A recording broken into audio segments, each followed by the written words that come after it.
جائے، اللہ اور اللہ کے رسول کا ہم نے کلمہ پڑھا ہے، لا الہ الا اللہ محمد رسول اللہ. تو لا الہ الا اللہ جہاں ہم نے کہا اللہ کے سوا کوئی معبود نہیں، معبود کو کیسے ماننا ہے؟ وہ ازلی ہے، ابدی ہے، پاک ہے، صاف ہے، ہر عیب سے منزہ ہے، اس طرح اللہ کو ماننا ہے. یہ الحمدللہ اہل سنت و جماعت کے عقیدے ہیں اور اسی پر ہم کو جمے رہنا ہے. اب اللہ کے رسول کے متعلق کیا عقیدہ رکھنا ہے؟ محمد رسول اللہ، محمد اللہ کے رسول ہیں صلی اللہ تعالی علیہ وسلم. سرکار ہمارے اللہ تعالی کے رسول ہیں.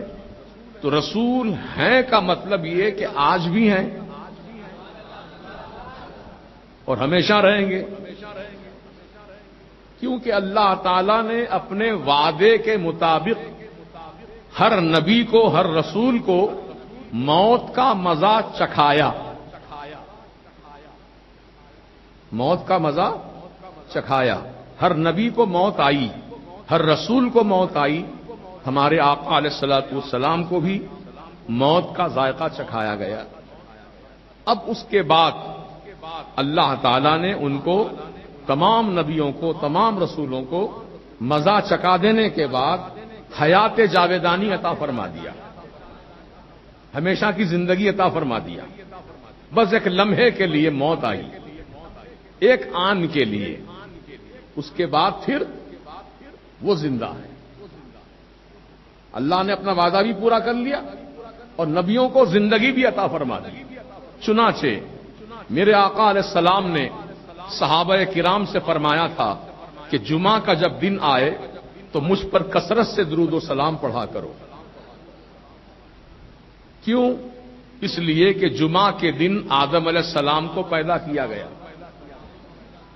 جمعہ کے دن اللہ تعالیٰ نے فرشتوں سے سجدہ کروایا آدم علیہ السلام کو، اور جمعہ ہی کے دن آدم علیہ السلام کی خطۂ اجتہادی کی توبہ قبول ہوئی، اور قیامت بھی برپا ہوگی تو جمعہ ہی کا دن ہوگا. اس لیے جمعہ کا دن آئے تو مجھ پر کثرت سے درود و سلام پڑھو. صلی اللہ علی النبی الامی والہ صلی اللہ تعالی علیہ وسلم. صلاۃ و سلام علیک یا رسول اللہ دائما ابدا سرمدا. تو عزیزان محترم، تو صحابہ کرام نے جب حضور کا یہ فرمان عالی شان سنا کہ جمعہ کے دن مجھ پر کثرت سے درود و سلام پڑھو، تو صحابی میں سے کسی نے پوچھا یا رسول اللہ علیہ السلام، ابھی تو آپ ہماری نگاہوں کے سامنے موجود ہیں، ہم آپ کا جلوہ دیکھ رہے ہیں، سرکار ہم غلاموں پر آپ نظر کرم فرما رہے ہیں. جب آپ اس دنیا میں نہیں رہیں گے، جب آپ اس دنیا سے اٹھا لیے جائیں گے، تو کیا اس وقت بھی ہم جمعہ کے دن کثرت سے درود و سلام پڑھیں جب آپ دنیا میں نہیں رہیں گے؟ تو حضور نے فرمایا اس وقت. کیا فرمایا؟ اس کو غور سے سنیے. ان اللہ حرم علی الارض ان تأکل اجساد الانبیاء فنبی اللہ حی و یرزق او کما قال النبی صلی اللہ تعالی علیہ وسلم. آپ کے ہمارے آقا علیہ السلام نے فرمایا، اے میرے صحابہ، کیا تم یہ سمجھتے ہو کہ انبیاء کرام دنیا سے اٹھا لیے جانے کے بعد وہ ختم ہو جائیں گے، فنا ہو جائیں گے، مٹی میں مل جائیں گے؟ نہیں نہیں. ان اللہ حرم علی الارض، بے شک اللہ تعالی نے زمین پر اس بات کو حرام کر دیا، زمین پر اس بات کو حرام کر دیا ہے. کس بات کو حرام کیا؟ ان تاکل اجساد الانبیاء، کہ نبیوں کے جسد کو، جسم کو کھا جائے. مٹی پر اللہ نے اس بات کو حرام کر دیا ہے. پھر آقا نے مزید وضاحت فرما دی، فنبی اللہ حی، اللہ کا نبی زندہ رہتا ہے. وَيُرْزَقُ، اور اللہ تعالی روزی بھی عطا فرماتا ہے. اسی لیے ہمارے آقا جب سفر معراج پہ تشریف لے گئے تو راستے میں سرخ رنگ کے ٹیلے نظر آئے، پہاڑ، چھوٹے چھوٹے پہاڑ. حضور نے جبریل امین سے فرمایا، جبریل ہماری سواری روکو، یہاں موسیٰ علیہ السلام کا مزار ہے، میں ان کی زیارت کر کے آتا ہوں. دیکھیے، میرے آقا علیہ السلام براق سے اترے اور وہ ٹیلوں کے اندر تشریف لے گئے اور فوراً واپس آ گئے۔ جبریل امین نے پوچھا رسول اللہ علیہ السلام کیا موسیٰ علیہ السلام سے ملاقات ہو چکی، زیارت ہو چکی؟ تو حضور نے فرمایا ہاں گیا تو تھا زیارت کرنے کے لیے، لیکن دیکھا موسیٰ علیہ السلام اپنی قبر میں نماز ادا فرما رہے ہیں۔ اللہ بتائیے، یہ سب احادیث سے ثابت ہے چیزیں، پھر بھی لوگ کہتے ہیں معاذ اللہ نبی مر کے مٹی میں مل گئے، مٹی میں مل گئے، وہ ملیں گے نبی، وہ لوگ مریں گے مٹی میں مل جائیں گے جو نبی کو زندہ نہیں مانتے، اور انشاءاللہ نبی کو زندہ ماننے والے نبی کے صدقے میں وہ بھی قبر میں زندہ رہیں گے۔ ایسے کئی واقعات دیکھنے کو آئے۔ تمام صحابہ کا یہی عقیدہ تھا کہ وہ نبی علیہ الصلوۃ والسلام کے وصال فرمانے کے بعد بھی نبی کو کبھی کسی صحابی نے مردہ نہیں جانا، نہ مردہ کہا نہ مردہ سمجھا، بلکہ وہ زندہ مانتے تھے، زندہ سمجھتے تھے۔ چنانچہ ایک دیہات کے رہنے والے صحابی، حضور کا وصال ہو گیا، بہت دنوں کے بعد ان کو پتا چلا، وہ دوڑتے دوڑتے بھاگتے بھاگتے اپنے گاؤں سے مدینے شریف پہنچے۔ پوچھا لوگوں میرے آقا کہاں ہیں؟ کہا وہ تو پردہ فرما چکے ہیں۔ کہاں پر ہیں؟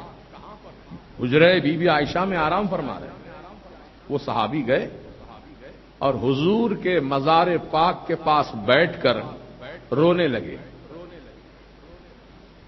اور کیسا روئے؟ رونے کا انداز یہ تھا کہ حضور کی مزار پر وہ جھک گئے، یعنی اپنا چہرہ لگا دیا حضور کے مزار پر اور رونے لگے۔ اتنا روئے کہ سرکار مدینہ علیہ السلام کے مزار کی مٹی آنسوؤں سے تر ہو گئی، بھیگ گئی مٹی، جہاں پر ان کا سر تھا، جہاں ان کا چہرہ لگا تھا، اتنا حصہ آنسوؤں سے بھیگ گیا۔ پھر روتے روتے عرض کرنے لگے یا رسول اللہ علیہ الصلوۃ والسلام، میں نے قرآن کی آیت پڑھی ہے وَلَوْ أَنَّهُمْ إِذ ظَّلَمُوا أَنفُسَهُمْ جَاءُوكَ فَاسْتَغْفَرُوا اللَّهَ وَاسْتَغْفَرَ لَهُمُ الرَّسُولُ لَوَجَدُوا اللَّهَ تَوَّابًا رَحِيمًا۔ آقا میں نے آیت قرآن پاک میں پڑھی ہے کہ اگر ہم اپنی جانوں پہ ظلم کر لیں، گناہ ہم سے سرزد ہو جائیں، ہم سے خطائیں ہو جائیں، تو اللہ تعالیٰ نے ہمیں حکم دیا ہے کہ آپ کی بارگاہ میں آ کر اللہ سے معافی مانگیں، آپ کے پاس آ کر اللہ سے معافی مانگیں۔ حضور میں اسی آیت پر عمل کرتے ہوئے آپ کی بارگاہ میں آیا ہوں سرکار، میں نے خطا کی ہے، میں نے گناہ کیے ہیں، اپنے آپ پہ ظلم کیا ہے سرکار، مجھے بخشش کی دعا فرما دیجئے۔ تو سرکار مدینہ علیہ السلام کی قبر انور سے آواز آئی جا تجھے بخش دیا گیا۔ اسی لیے میرے اعلی حضرت فرماتے ہیں تو زندہ ہے واللہ، یا رسول اللہ تو زندہ ہے واللہ، تو زندہ ہے واللہ، میری چشم عالم سے چھپ جانے والے۔ ہماری آنکھوں سے حضور پوشیدہ ہیں لیکن ہیں زندہ۔ یہ عقیدہ اہل سنت و جماعت کا عقیدہ ہے، اور یہی عقیدہ تمام صحابہ کا ہے۔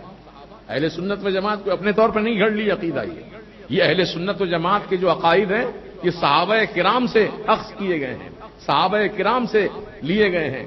ان کا جیسا عقیدہ تھا ویسا ہی ہم نے اپنا عقیدہ بنایا ہے، کیونکہ وہ ہدایت یافتہ لوگ ہیں۔ ان کا عقیدہ غلط نہیں تھا، ان کا عقیدہ غلط نہیں ہو سکتا، بلکہ وہ غلط عقیدے کو دور رکھتے تھے اور صحیح عقیدے، سچے عقیدے کو اپناتے تھے۔ اسی لیے رب تعالیٰ نے قرآن کریم میں ارشاد فرمایا فَإِنْ آمَنُوا، غور سے سنیے آیت یہ قرآن پاک کی، فَإِنْ آمَنُوا بِمِثْلِ مَا آمَنْتُمْ بِهِ فَقَدِ اهْتَدَوْا۔ اب اس آیت کا مفہوم کیا ہے؟ اللہ تعالیٰ نے اپنے عام بندوں سے فرمایا فَإِنْ آمَنُوا، اگر تم ایمان لاؤ، اگر تم ایمان لاؤ، بِمِثْلِ مَا آمَنْتُمْ بِهِ، جیسے رسول کے صحابہ نے ایمان لایا ویسے تم بھی ایمان لاؤ، تو ہوگا کیا؟ فَقَدِ اهْتَدَوْا، تحقیق تم ہدایت والے ہو جاؤ گے۔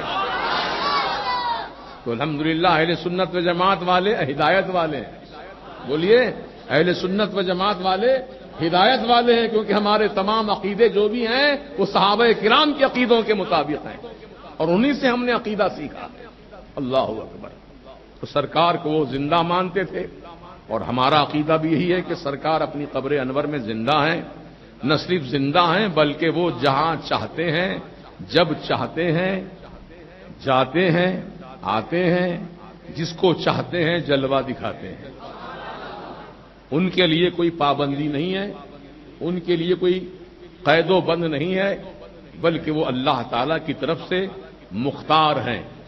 وہ اختیار رکھتے ہیں, جہاں چاہیں چلے جائیں. اس لیے اپنے عاشقوں کے خواب میں تشریف لاتے ہیں. آتے آتے نا حضور کو بہت سارے لوگوں نے دیکھا ہوگا, خواب میں دیدار کیا ہوگا.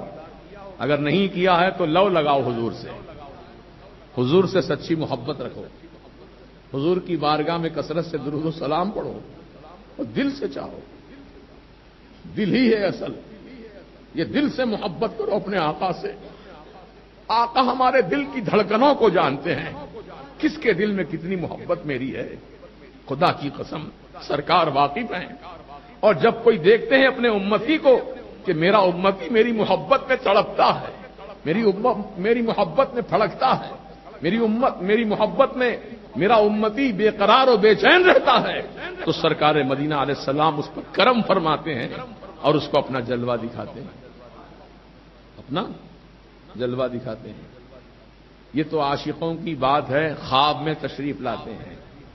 اور اعلی حضرت عظیم البرکت مجدد دین و ملت امام عشق و محبت امام احمد رضا فاضل عجم و عرب رضی المولا تعالیٰ عنہ ایسے سچے عاشق حضور کے کہ سرکار کی بارگاہ میں جب پہنچے, رات کا وقت تھا, دروازے کھڑکیاں سب بند تھیں, کیونکہ اسپیشلی آپ کو شریف مکہ نے پرمیشن دیا تھا.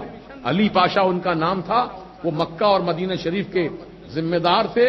انہوں نے اعلی حضرت کو پرمیشن دیا تھا لکھ کر کے کہ ایک رات تنہا حضور کی بارگاہ میں آپ گزار سکتے ہیں, ایک رات گزار سکتے ہیں. ورنہ پہلے دستور یہ تھا کہ عشاء کی نماز کے بعد سب زائرین کو مسجد نبوی شریف سے باہر کر دیا جاتا تھا, کسی کو اندر رہنے کا پرمیشن نہیں تھا, سب باہر, دروازے کھڑکیاں سب بند کر دی جاتے تھے. لیکن اعلی حضرت کو علی پاشا نے جو شریف مکہ تھے انہوں نے اجازت نامہ لکھ کر دیا تھا. اب اعلی حضرت حضور کی بارگاہ میں ہیں اور کوئی نہیں ہے. اب سرکار کی جالی شریف کے سامنے, حضور کے کبھی پائیں شریف کے پاس میرے اعلی حضرت رو رو کے دعا مانگ رہے ہیں, یا رسول اللہ خواب میں تو آپ نے کئی مرتبہ اپنا جلوہ دکھایا, خواب میں مجھے اپنا کئی مرتبہ جلوہ دکھایا, اے میرے آقا احمد رضا اس غلام پر کرم کر دیجئے.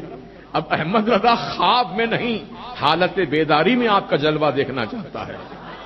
جیتے جاگتے آپ کو میں حالت بیداری میں سر کی آنکھوں سے دیکھنا چاہتا ہوں, سرکار کرم کر دیجئے. پھر آپ نے ایک نعت شریف پڑھی, جو نعت کے اشعار یہ تھے, وہ سوئے لالا زار پھرتے ہیں تیرے دن اے بہار پھرتے ہیں. یہ نعت شریف حضور کی بارگاہ میں اتنی مقبول ہو گئی کہ سرکار نے فوراً امام احمد رضا کا معروضہ قبول فرمایا اور میرے سرکار اپنی قبر انور سے باہر تشریف لے آئے اور اعلی حضرت نے رسول پاک کو سر سے لے کے پاؤں تک دیکھا اور دیکھ کر پکار اٹھے, اللہ کی سرتاب قدم شان ہے یہ, انسان نہیں انسان, وہ انسان ہے یہ. قرآن تو ایمان بتاتا ہے انہیں اور ایمان یہ کہتا ہے میری جان ہے یہ.